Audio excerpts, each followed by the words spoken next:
Hi, it's Sue from Createful Journals, and in this video today I want to show you how you can use the washi tape maker that came from Dye at PLR Planners with Affinity Designer. So if you've bought the Affinity Suite, just open up the Designer program, then open up the PSD file, and then what I did is just save a copy of it so that you still have the original, or you can go back and re-download the original.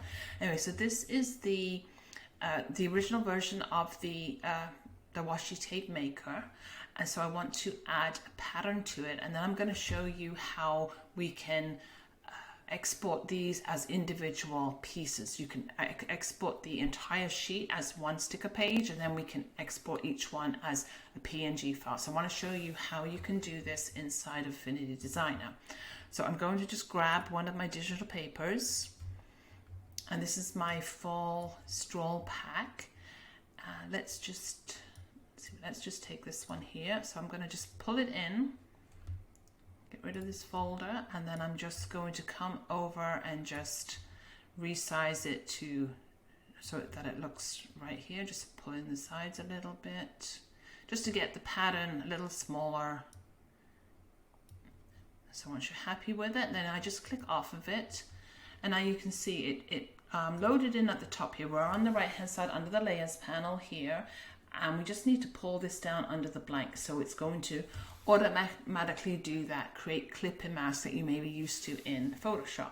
So I'm just going to pull that down here, and then you can see right away it's done the clip and mask for us, and then you've got the pattern inside. So then if we want to, we can come in here and do textures, add textures and shadows. I'm just going to take everything off for this example here, and so if you want to come and put in the different textures on the tape, see what you like here. I just figured I'm just going to keep it simple, because some people too, they like to be able to put the washi tape in their own planners and then add their own shadows to it.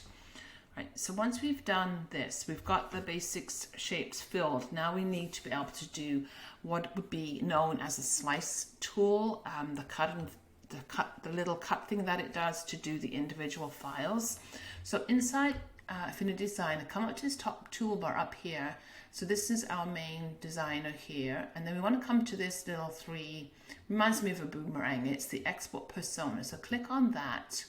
Okay, and then now you see the view changes, and what we have up here, this pink circle here, is our slice tool. All right, so this is what we need to be able to do. We need to be able to slice each tape into little pieces, so when we save it, this slices individual elements. Now what I've seen too is once I've done this once on this file, when I save it, then I don't have to come back and do this every single time. So it's just like, you've got to do it the first time, set everything up, and then after this, all it's going to be is a matter of just filling with your own patterns, textures, whatever else you want, and then just save it. So what we have to do now is we have to do the slice. So you'll see that I've got a red dot in here, right here. So we want to just draw a line around the shape that you want to slice, and then you can see up here it's telling you slice one PNG, right? And then we do the rest. So this is what takes a little bit of time. So you just come to each one here and just create the outline, leave a little bit of room. So you're just going to come through each one, and this is, like I said, this is what takes a little bit of time, and when we can come back in and just reshape it a little bit, bring it down a little bit so that it cuts nicely.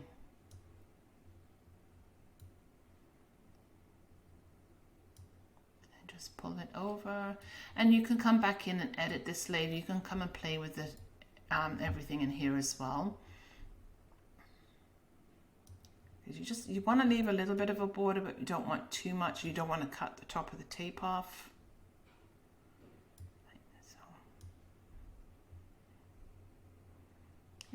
And using this feature too, like when you actually can design your own stickers, you're going to be able to come in and slice them yourself. So this is a pretty neat tool to know how to use. And again, we're just going to come here, this one. Okay, I need to go up a little bit, so just move it up. Just want to give it a little bit of room so that it has room to do the slice. Same here. like I said, and you know, this takes a little bit of getting used to, I found.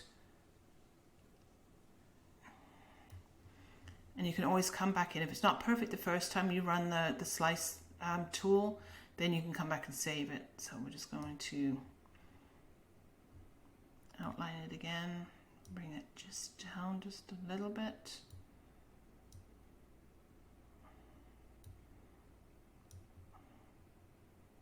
So you just want to leave enough room because you want that little bit of transparency on the outside. There we go. Okay, so you just spend a little bit of time getting this right, but like I said, once you have it done once and then you save this as your template, then you don't have to come back and do it again.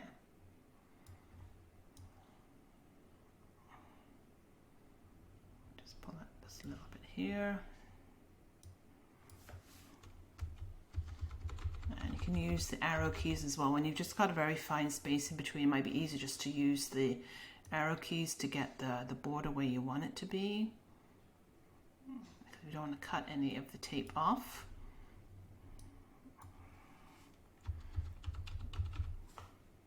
Okay, I'm going to do the last one here.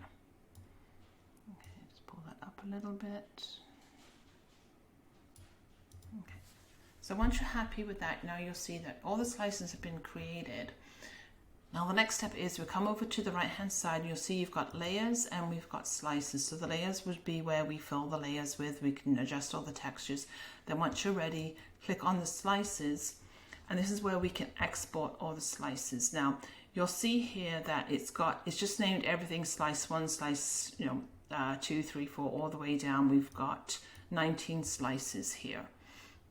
And what it does too, it automatically will save you the complete sheet. So if you want to have a sticker sheet, you can save that as well. And if you don't want any of these, you just uncheck the check mark here and then it won't save that full page for you. So you just come through here. If you wanted to, you can come and rename everything. Now what's nice about this is if we click on, say like the slice 1, it's telling you that we are saving it as a PNG file. Now if you wanted to, you can add, and then you can either add a size. The 1x and 2x are scaling, so if you wanted it to go bigger than these sizes here, you can do that as well. And then also if you wanted to, you can come in and we can come in and save it as a JPEG at the same time. So if you wanted to have PNG and JPEG versions, you can save them all at the same time. So you would just add that in here. So I'm not going to do that for now. I'm just going to take this one out here. Yeah, and I just want the one slice. Right, so you would go through all of these individually to see what you wanted to do. And then once we're ready, come down to the bottom here, it says export slices. So we're going to export and then come over here and make a folder. So I'm just going to do a demo test folder in here. So you just click on the folder, click on export, and it's going to run. And if there's any issues, it will let you know that for some reason it's an issue, or if you haven't renamed them, because if you do these slice 1s and 2s, do another one, you have to change the name, otherwise the slice 1 is going to override the first one you did. Or what I would just do is move them into a new folder. Right, so once it's run the program, then come down and we're going to go and find our demo test. Right, and now you can see that this is what it did here. Let me just do it. So it saved us our tapes on one sheet of paper, so you can give this out to people as one sheet, and then it did every single one as one slice here. So it saved the individual files for you, and you can come in and see if everything's saved properly.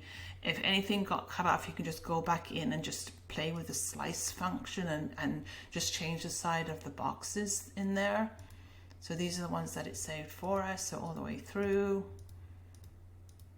Right, so then you can see here, so we've got the 18 slices. So that's how we can do it inside of Affinity Designer if you don't have Photoshop.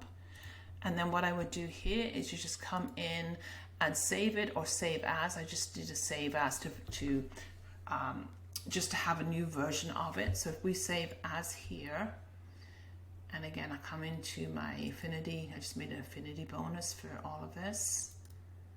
And then you can see here too, it's changed it from a PSD file to the Affinity Designer, so you can save it as that template. And then the next time you open it, what you'll find is all these slices are already done for you. So all you have to come in, basically come back to home, click on the blue box up here, come to home, and then come in here and just pull in a new pattern. Okay, let's use that one. Get rid of this, pull this in, resize it so you're happy with it. And then just pull it down. Oops.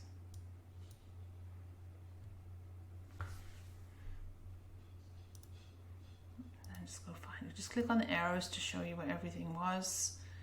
And then the textures here.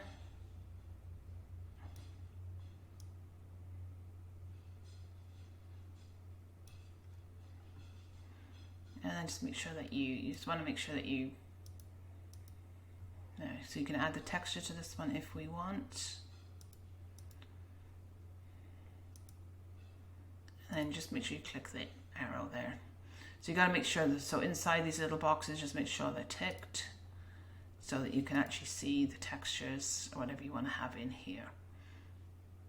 Okay, and then you'll find when you pop over to the slice preference tool, it's already done for you, so it's just a matter of running the save as, and then you're ready to go. So hopefully that shows you how to do some slice functions inside of Affinity Designer. And if you have any questions, please let me know. Thank you.